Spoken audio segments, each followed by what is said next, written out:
This is the Padres POSTCAST, your instant game reaction for the San Diego Padres. Part of the Locked On Podcast Network, your team every day.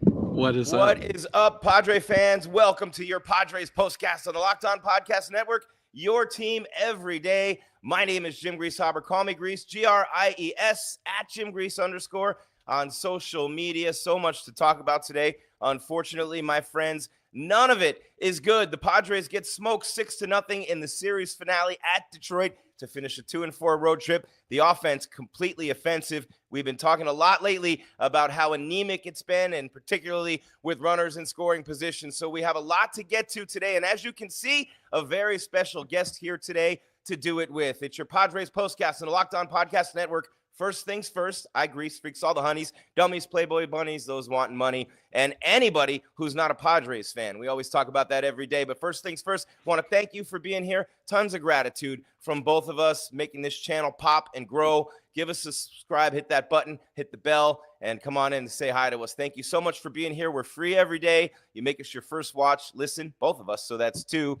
Free on YouTube, free wherever you get your podcasts, Spotify, Apple Podcasts, iHeart, and so on. And then, of course, you're down with OTT. Yeah, you know me. My generation, it was OPP. Now it's OTT. It's Roku, because we're free on there, too. All right, your Padres POSTCAST on the Locked On Podcast Network for today. We don't have a title sponsor. Kind of looking for one there, but we don't need one because they would not be getting their money's worth from the Padres. What we will do is get to getting, because we have a lot to get to and a short time to do it. It's Grease. It's Padres POSTCAST. Can't wait to get started with Javier Reyes, Locked On Padres podcast host, here with me, and we are getting it going right now. This is what you'll be talking about. And what we're talking about, Javi, welcome, my friend. First of many for us. What we're talking about is a 6-0 loss that made us question everything we've said so far this year about all the things that this team does well, because none of them showed up today. This was the game for the Padres where just nothing worked from the beginning. And I'll just start it off by saying it started in the top of the first inning when you and I were texting. Fernando's on second with 2 outs. He tries to steal third, takes the bat out of the hottest hitter on the team's hands in Bogaerts, and it was all downhill from there for the Padres offense. They've been terrible. Yeah. I mean, this is what happens when 3 guys are out of your lineup. You know what I mean? 3 important players with Jake Cronenworth, Luis Rise, and Jack Samaro. Obviously, Rise, the big scary injury he had back on Sunday, but not great, man. Not great. And look, it happens. Tatis has been great on the base paths all year. Bogaerts has been at least good at getting singles, while he's a big concern with the team.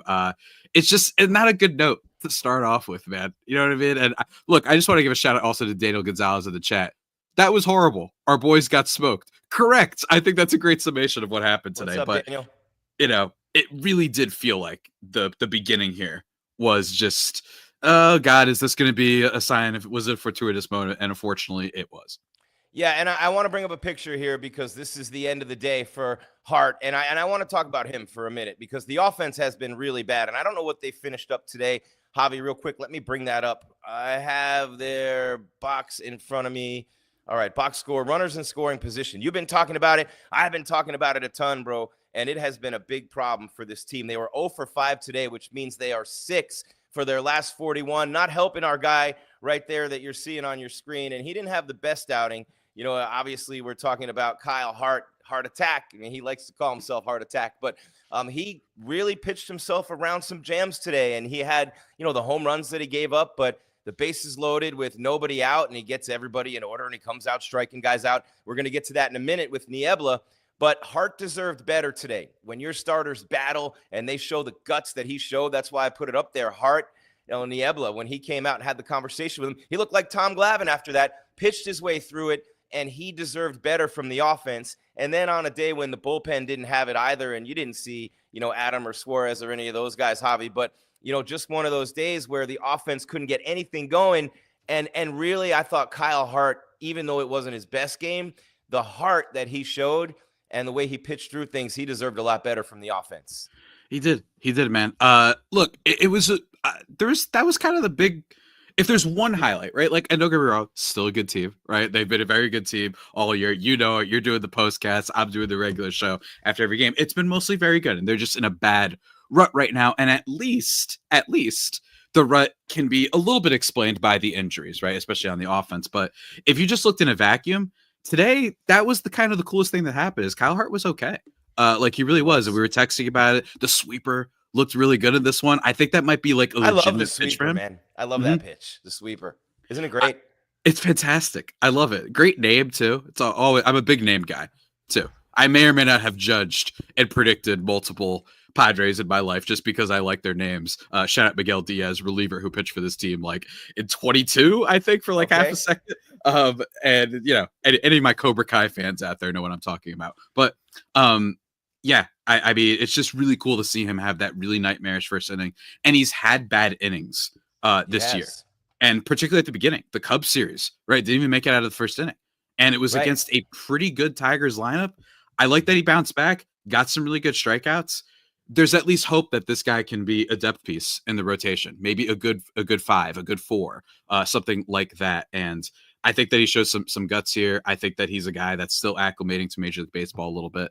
And Niebla, man, love having him. Just great guy. Love this man so much. Yeah, and when Darvish comes back, it is going to be interesting to see because that theoretically pushes Pivetta back to the 4, right? Mm-hmm. And that means that Hart and then, of course, Vasquez are kind of like those spot starters and here and there. That could be long relievers, but that makes the bullpen even better, right? Because with a guy like Gillespie, and then you add one of those other 2 guys in there to the mix to be long relievers.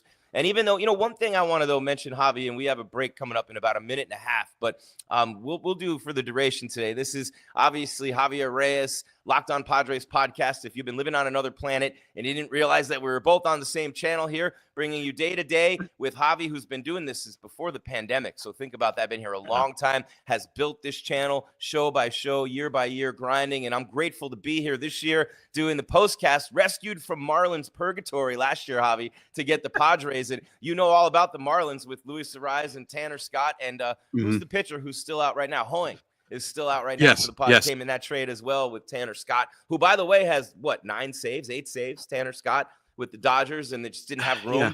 But what the Padres did in their bullpen last year, even though it was unrealistic to keep it together, was insane with Scott and Adam and Suarez. But the one thing that is alarming me, as great as the bullpen has been, and the offense has been anemic, no doubt. Fernando sometimes has discipline issues, but we talked about it. Live by the sword, die by the sword. And you're going to live by that sword a lot more times than you're going to die. So it's a cost of doing business with him. But when I look at that spot behind Manny, and it just goes off a cliff right now, and Sheets didn't have a good day on his birthday. Shout out Gavin Sheets, happy birthday.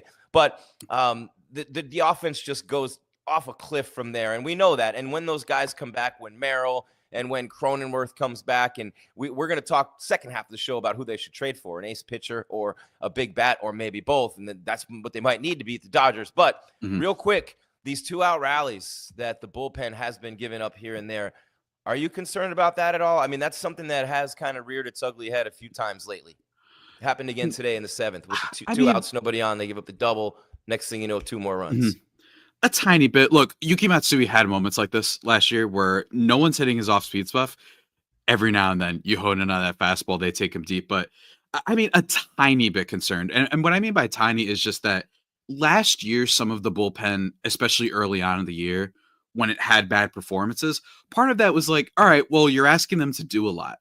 And this year, you know, they're asking them to do a lot sometimes. So that makes me kind of like not as worried, where it's like, eventually they're going to give up runs, right? Eventually you're just going to have that moment where Yuki Matsui is, you know, normal. Like the fact that Yuki Matsui is a low leverage guy is all you need to know about the quality of this bullpen. And I'm not freaking out about it. I will freak out about it if they continue to have, you know, some of the uneven pitching performances, right? Like you just don't always know what you're getting from this team. I think it'll be fine. I really do. I think Cease is going to be fine. I think King's going to be great. I think Pivetta is going to be very good as well. I'm very high on him. And maybe Kyle Hart could be a 5. Maybe you get Darvish back. But in a world where like, do you strain the bullpen a little bit too much? That can happen sometimes. And I think it's not something that you could always support with stats. But I am always going to be a little bit of a believer that it's kind of hard to pitch when you get through an inning and then the offense is like 1, 2, 3 ground outs, Not very hard hit contact. Yep. Bogarts had a little bit of a hard hit ball in this one, but even still, it's not like it had a high stat number on it. Tirso and Ellis, dare I say, the best hit of the game. 950 expected batting average on that thing that Javier Baez playing center field ends up making the catch. So that was like the best hit ball of the day for the Padres in a lot of ways. And it wasn't a hit, but yeah, man, I would have some concerns about it. Just if you're asking them to do too much, kind of like a defense in the NFL where you're like, I feel like at some point, if you're the Jets, you're like, hey, it's kind of not fun holding a team to under 10 points every single game. We're kind of losing it. You know what I mean? I'd like some help. Again, not something that can always be, backed up by the hardcore stats, but it is something that I at least keep an eye on. Something to keep an eye on. That is Javier Reyes. Does a great job day by day. Locked On Padres podcast here on the Locked On Podcast Network, your team every day. I'm Jim Greasehaber. Call me Grease. You see the social media handles up there. I do the postcast after every game. We work together. So for those of you who have messaged us going, hey, where's Javi? And I get that a lot. Where's Javi? Who are you? What are you doing here, you bum? Got that the first week I got a few of those. And then lately it's been all positive. So appreciate you guys. Hit that subscribe, hit the bell so you get more notifications and come on in and chat with us. We're going to be doing this, helping each other out, because the more we do it and we give you great content, and we appreciate you guys being here every day to ingest that content, because we have a lot of passion, a lot of love for these teams that we cover. And on the Locked On Podcast Network, where they said we couldn't do it, it is truly your team every day. All right, I'm super, super late for the break, but it doesn't really matter where we put the break. As long as we're out on time, I'm Grease, he's Javi. This is your Padres Postcast on the Locked On Podcast Network, your team every day. We're going to talk on the other side about what this team needs. Trade deadline pretty far away, but Javi said earlier, this could be fine, that could be fine, but will fine be enough? We'll get his thoughts, because this division is crazy. And then when you get out of this division, look out, because there's some real good teams outside of it as well. That's coming up next. Padres Postcast on the Locked On Podcast Network, your team every day.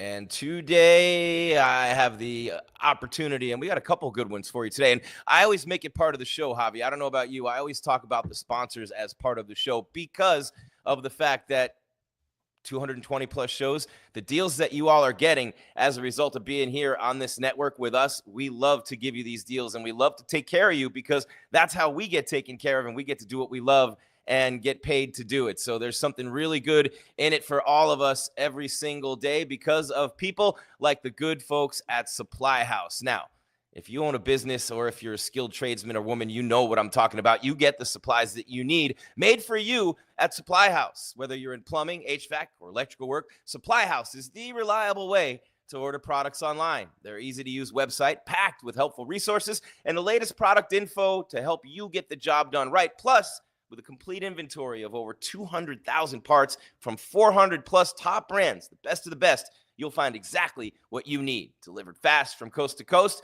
Need help with an order?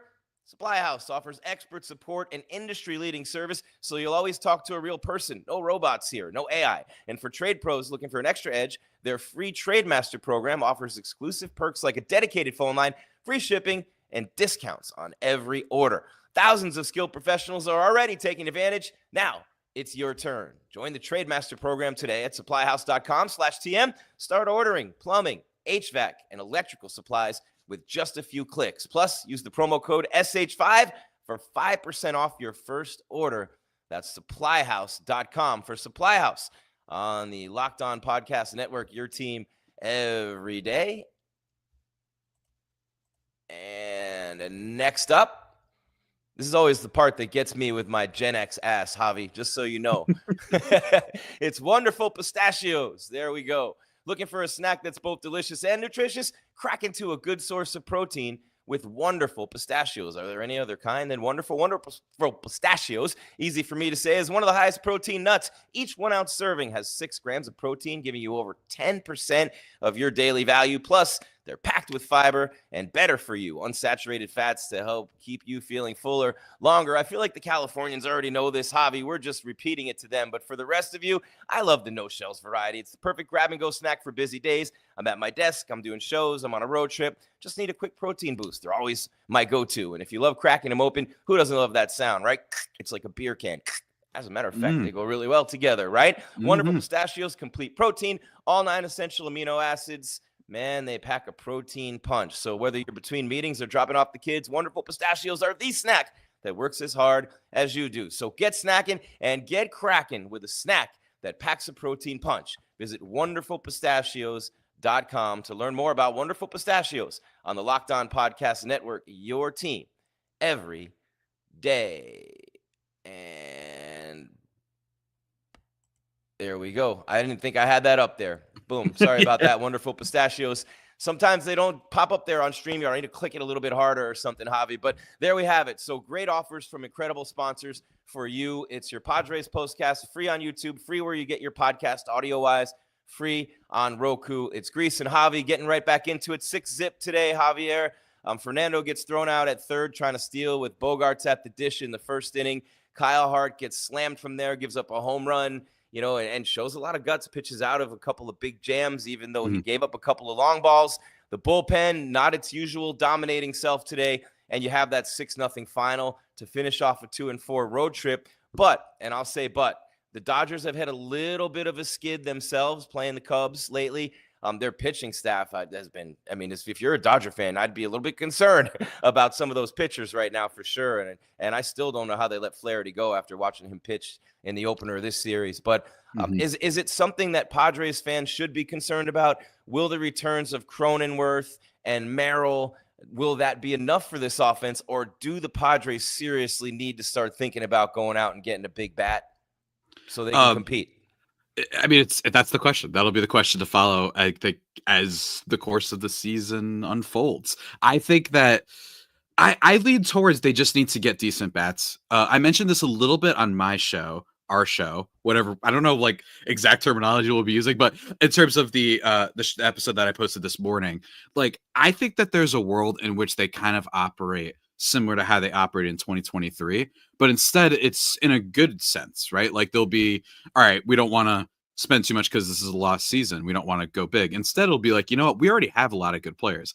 I think Jackson Merrill and Fernando Tatis by themselves are going to make you a great offense. And you've got Machado. He's going to be great. He has been great this year. And then you have some hope that Xander Bogaerts and Luis Arraez at least become, average batters at the minimum. Again, not the greatest. What That's don't you Xander like about Bogaerts. Arraez? I have to ask you that because we got something in the comments here for you, Javi. I don't think loving he's a sports. Padre fan. Yeah, but you've been a little critical of Arraez, and he is a 3-time batting champ. So just out of curiosity, what's your thought there? Yeah, I will say that the person who said that, I believe, goes by a different name, and he's kind of a bad faith commentator on the channel. So yeah, he's one of those. I will say though, just for anyone new that might be joining us, the thing with Arraez is doesn't have the best walk rate. Chases a little bit too much sometimes, but more importantly, the first pitch too often for a guy with such a high average, doesn't he? Exactly. And what I do like about him though is that he's hitting second this year. I think as a leadoff hitter, that's a little bit of a problem because then you're just it can be just a little bit too fast. And also the defense isn't very good. We've seen him make some mistakes this year at first base, at second base, but mostly at first. So that prevents him from being a complete player. But I think in the perspective of just as a hitter, as a 3-time batting champ, he's going to be an above average bat. And last year he didn't have a thumb. So he's still going to be good. I just think that occasionally you might see, MLB Network, you might see, ESPN be like, oh, this guy hits 330 when if it's a lot of singles and not a lot of walks, I think that could create people think that he's Jose Altuve. You know what I mean? Like a player like that, which is not quite what Arraez is, but I still like him a lot. I still think he's going to be a good contributor for this team. And let me tell you, even at his worst, he's better than a lot of the bottom of what this lineup has been showing lately. So I just think they need to add a decent guy, man. My friend texted me after the game. He said, Tommy Pham when? He was joking, but Tommy Pham would probably be an improvement over some of the guys that they have.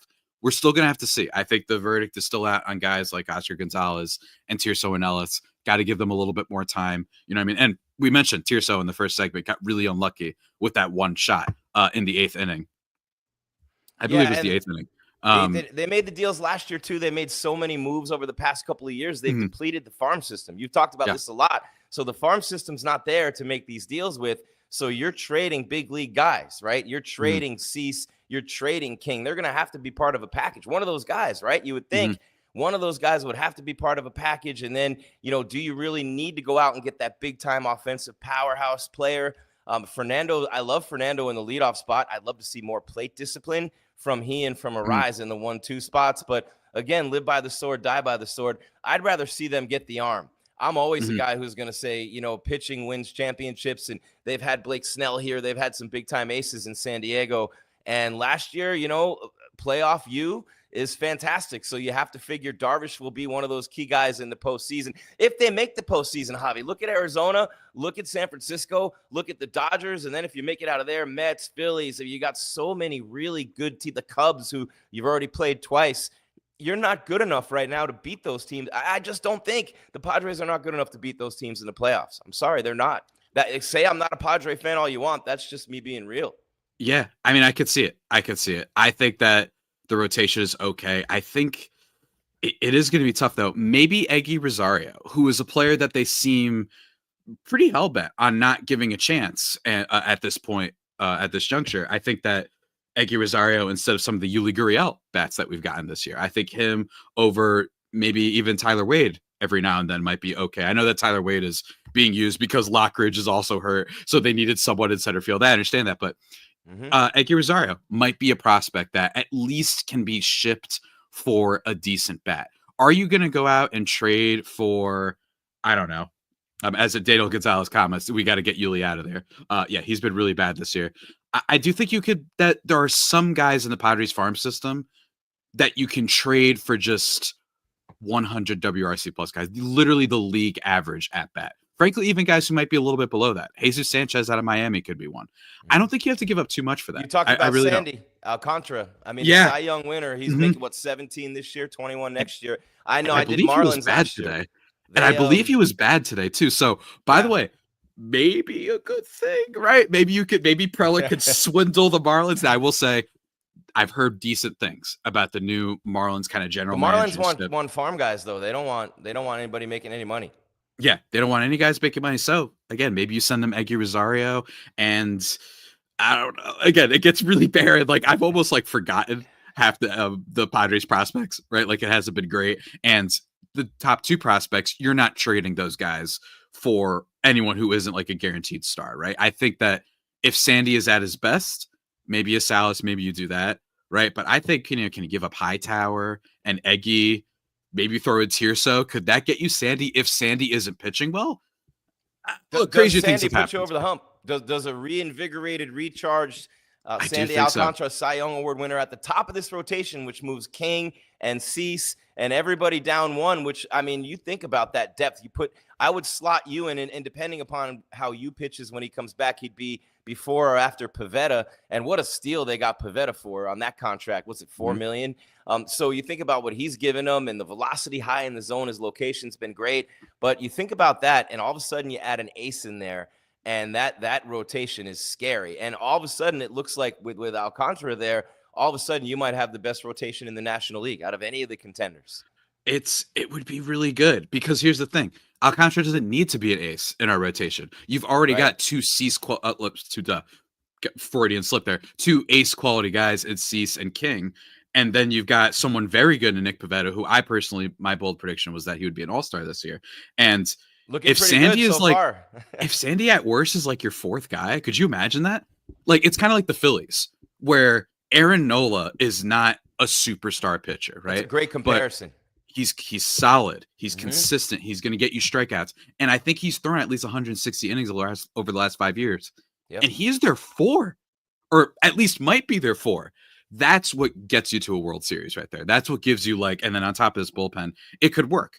And if that happens, I'd be I don't care. As long as the lineup is healthy, it's okay if some days we're going to be having, Oscar Gonzalez or Jason Hayward or, some of the bottom of the lineup guys that aren't producing as much, because the top guys are going to be so good. The bullpen will be so good. So if that's the direction they want to go, sure. Sandy today, by the way, he wasn't terrible. 5 innings. What was it that he went? 6 innings, 3 earned runs, 5 hits. That's fine, right? But it doesn't look like he's quite back to the sort of peak of his powers yet. And if that happens, maybe he won't cost, Ethan Salas. Maybe he could swindle the Marlins a little bit. But I will say their management has been making some decent decisions. I don't know about you, Jim. I'm a big fan of my fantasy leagues always targeting the owner that makes bad trades. Every single year, I'm like, hey, what's going on, man? You know what I mean? Yep. That's what I would do. I see it in football all the time. Look at Philadelphia Eagles. They just hit up all the bad teams. And they're like, yeah, man, come on. Let's make a deal. Maybe the Padres could do that. But again, I don't even know if they're going to need a giant player. I don't. Right. And the Dodgers play at 4 today, by the way. Dodgers they play at 4? And okay. they still have a half-game lead. But, that's interesting to raise that question. Do they not need – and we're going long on time. But he is Javier Reyes, and I'm Jim Greasehaber. Call me Grease. This could be your Padres postcast. It could be Locked On Padres podcast. It's a combination of the two. We have all kinds of crossovers on the network. I know you have one coming up later this week, Javi, with Tampa Bay, as the Padres come back home to do Tampa Bay this weekend. And then, wait, who comes in after that? I'm drawing a blank right now. 3 games starting Monday, right after Tampa Bay. Giants, right? Isn't it the Giants coming in after that? Is it the first Giants series finally? I think it's the first Giants series. Let me just make sure I'm on point with that. It's Tuesday, actually, but yeah, Giants series. It is finally. Also, we have Monday off. That'll be a big one. Yeah, Monday off this week, yeah. Rays, Padres, then Monday off, and then the Giants. So Merrill still has the tightness. Cronenworth obviously won't be back for a bit. Arise, good news, considering what could have happened with the concussion, that it was just neck pain within the day or two after, and he's progressing nicely, Javi. So I just want to pick up, and again, we're going longer. We're free on YouTube, free wherever you get your podcasts, Spotify, Apple, iHeart, and free on Roku, OTT. Yeah, you know me. All right, this whole party is going to be a party in the gas lamp, whether the Padres win or lose on a Wednesday. It doesn't matter what day of the week it is, Javier. But, as we give these people who love to follow both of us day in and day out and love this team, more importantly, our best takes on things, I find it interesting because we always fall in love with the glitz, the glamour, the superstar, the huge player, the big player. But it's the role players who and the situational players and the pitchers who end up usually winning in October. So your take was, and I just want you to expand on this, you don't know that you would think the Padres need to go get a star, either a pitcher or a hitter, but filling in some depth, maybe getting some above average to average players to kind of go Billy Bean style and fill out the roster. Well said. Great summation. That's kind of how I feel. I think that I have been wrong about this every single year, because every single year that I've said this, the Padres have gone out and made big trades. Last trade deadline, it wasn't as big stuff at the trade deadline, but they still kind of did. They got the top closer on the market, right? And then before the season, Dylan Cease trade, and then also a little bit into the season, Luis Arraez trade. They tend to be big, that like Preller doesn't know how to just be calm. But that being said, I really do think just get a bat who can be on the other side of the platoon with Gavin Sheets. Get a pitcher who you think could just throw innings. Maybe, I don't know who it is right now, but someone like what Martin Perez gave them last year, where you were like, not an amazing guy, might not even be a guy you use in the playoffs, but he's going to get you through the season. It's one of the most underrated things in Major League Baseball is having those guys who just get you through the season. If they're good for a month. Losing Matt Waldron might hurt this team a little bit. He had a really decent stretch at one point last year. It adds up and eventually results in wins. And when you're relying on guys to you're just hoping for a miracle, you're hoping that Randy Vasquez, the ball keeps bouncing to all the defenders. When the metrics don't look good, then you end up being like, wow, we could have had 2 extra wins this year if we just had a guy who went 6 innings, gave up 3 runs, gave up 4 runs, but kept us in it and threw innings to get us through stuff. And then you look at the lineup, you have the stars already. So instead, invest in some decent guys who aren't going to cost too much. Maybe a Josh Bell, a Tommy Pham, those type of players who you're like, this is fine. At least some days we have someone who's good against lefties. We have Sheets who's good against righties. I don't think a massive overhaul is needed. I think that this team can still be very competitive. Frankly, the thing I'm more scared about is the rest of the division, the rest of the National League, but that's something that you can't control. Do you think Musgrove is out of his mind thinking he might be able to come back in October? Because if he does, and he can pitch at all in the bullpen, even to come in, briefly for a game here and there, just for that shot in the arm, the extra adrenaline, and who knows if he could even be good by then. What are your thoughts there? Look, this man Musgrove had something on him that gives, I forgot what it was he had in the playoff start a few years ago. Andrew McCutcheon tweeted about this, where it makes you feel like your ears burning, and it sounds insane, but that's what he likes. He likes having the intensity. Yeah. I'm not going to be the one to bet against Sergio Musgrove, but it's pretty unlikely. But in the postseason, I mean, it's not absolutely impossible for that to happen, right? But I would not count on it. even if the Padres are in the playoffs, I would be like, no, you should not count on this guy coming back. It would be sick. It would be movie quality, but I wouldn't count on it. As cool as it would be. Speaking of movie quality, Reese Olson was fantastic today for the Tigers. Javi, you have anything else you want to get to before we hit the turning point, player of the game, and get out of here? Anything else? Nah, man, doing okay. Let's get to the player of the game because let me tell you, not going to be a Padre, I don't think. First things first, let's hit the turning point. Time to reveal where the game was won or lost. It's the turning point. So when the bus pulled out of the hotel today, was that the turning point? What do you think, Javi? I'll have you go first. Your turning point of today's game was? I would probably say the inning when. Can we say the inning when the Padres didn't score finally when they had runners on base? I mean, that might be it. I know that didn't happen much, but that's probably it. Although it is tempting to just say as soon as I saw the Tatis stolen base, that not go well, it just kind of served. Like that was the last time we were going to have runners on base, apparently. To me, that was the turning point. You nailed it. It was Fernando on second, 2 outs, Bogarts at the plate. Not so much. Look, there's no guarantee he's going to get a hit and score him there. The way they've been with runners in scoring position, 6 for their last 41, there'd be no guarantee or even you wouldn't even bet on it, right? But at least I think when you get thrown out stealing third and you have a cleanup hitter at the plate or that type of hitter at the plate, it deflates you. It deflates you offensively. And the way Hart came out and battled, I thought that would be the turning point if they were to come back and win this game, would have been Hart battling through his situation. But I agree with you 100% on the turning point, which leads us to... This is the Locked On Player of the Game.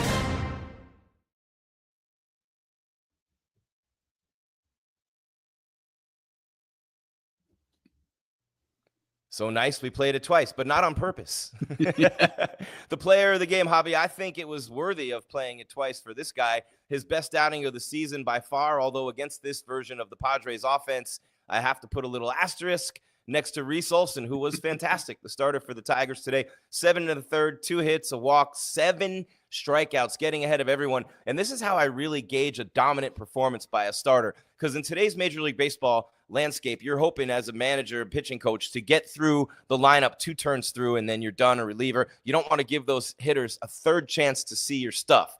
His stuff was so good today that when Fernando faced him the third time, he fooled him on all 3 pitches. And I went, wow, it's just Reese Olson's day. So he's my star of the game. Agreed, 100%. Part of me wants to say, Justin Henry Malloy, we got some shots at this one, right? Like absolute bobs. Dylan Dingler hit an absolute huge one off of Yuki Matsui, but it's the pitching, man. And it's for a guy that has been struggling this year with Reese Olson. You go 7 1/3, only allowed 2 hits. Even if it's not a great Padres offense, you still had to stop Manny Machado and Fernando Tatis Jr., right? Like you still had to do that. And when you're a team that isn't throwing out one of your best starters and you're still able to get a game like this, it's basically the dream, right? And that's kind of what they got today. That's what they got today. Real quick before we wrap it up, Shane Baz for the Rays is going to pitch the opener. He's been really good so far this year.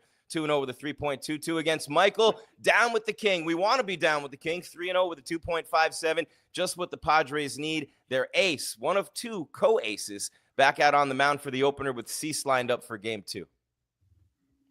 Can't wait, man. Can't wait.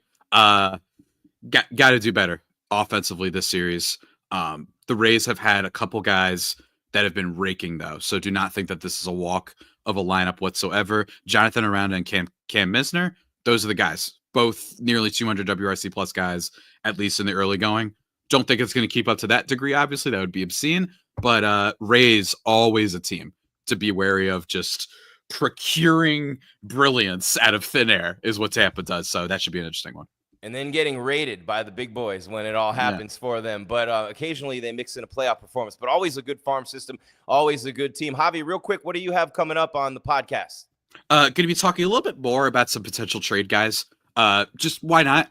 To maybe cheer people up. You know what I mean? Cheer people up just a little bit after this series that basically, over the last 2 days, we basically just had an Elias Diaz home run and that was it. Cheer up people just a little bit on the show. We've got the crossover, as you mentioned before, coming up on Friday with Ulysses Sembrano and Kevin Weiss of Locked On Rays. That should be a lot of fun. And just going over the game as well. Talking a little bit more potentially about Kyle Hart. Diving into that a little bit more for anybody who missed the live. That should be a lot of fun. But as always, man, just happy to be doing this partnership. This is fun. I'm excited about it. It is, man. We're going to figure this out for you guys, and we'll be here giving you free content on YouTube, on Roku, and wherever you get your podcast with Javier Reyes, the host of your Locked On Padres podcast. I'm Jim Greasehaber. Call me Grease. It's a postcast.